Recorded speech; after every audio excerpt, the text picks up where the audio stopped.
So I have been losing a lot of hair and I have been debating whether or not to cut it all off. But for now, I think we're just gonna leave it. Hello, it is a Monday morning. I'm still in my PJs, but I wanted to film today a video about alopecia, also known as hair loss. So I have been having chemotherapy infusions, and one thing I had not stopped to think about at the start of all this was the fact that I might lose some hair, quite a bit of it. I just never thought of myself as caring that much about my hair, never did too much with it, have always just worn it long and straight. So it's been kind of weird in the past few weeks to realize that I've been thinking a lot more about it. It makes me a little self-conscious. Maybe it goes back to the saying that maybe you don't know what you've got until it's gone. Not that it's anywhere near completely gone.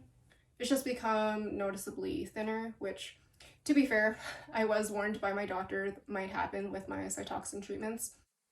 It was about 3 weeks after my first infusion when I remember looking at the ground after brushing my hair and thinking, that is a lot more hair than I am used to seeing on the ground. But I was still in denial about things for the most part until I started noticing hair on my pillow, hair in the sink, hair on my clothes, just hair everywhere essentially. And clumps were just kind of falling out at random, and my scalp started to become more visible. So how did this feel? Before I go further, I do want to acknowledge that everyone going through hair loss is going to experience this differently. Hair is a really personal thing. For some people, it's part of their identity and an extension of self. Generally speaking, I can see why hair loss would be quite upsetting, especially the younger you are. If the cause is unknown and it's expected to be permanent, that loss of control over something that most people have the freedom to customize and have fun with is not cool. So for me, it has been kind of distressing, but not the worst thing ever, as I can think of a lot worse things that I've been through in my 7 years of being sick. And I view it as a small price to pay for getting into remission from autoimmune encephalitis, fingers crossed.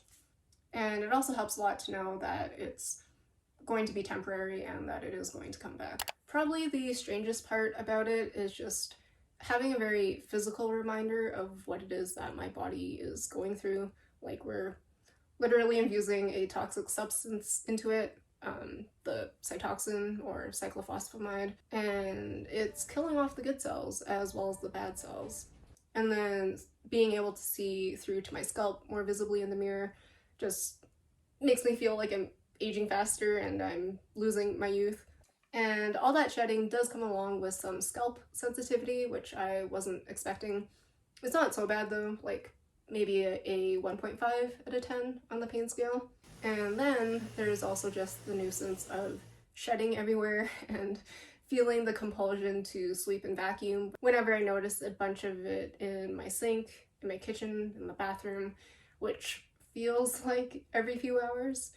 There's just no running away from finding a bunch of stray hairs everywhere.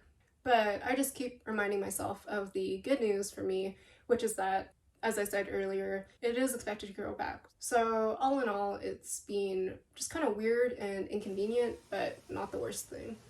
If you are going through chemotherapy and or experiencing alopecia, I want you to know that it is perfectly okay to feel however you do about the whole process. Don't let anyone tell you otherwise.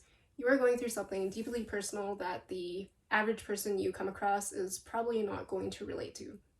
So keep that in mind, and also know that there are really good natural looking wig options out there if that is something that interests you. But for me, for now, I've just decided to ride this hair loss out and keep my natural hair, as I'm now at the tail end of my chemo treatments. So yeah, hopefully this was informative for you or helped you feel less alone, and I will see you in the next one.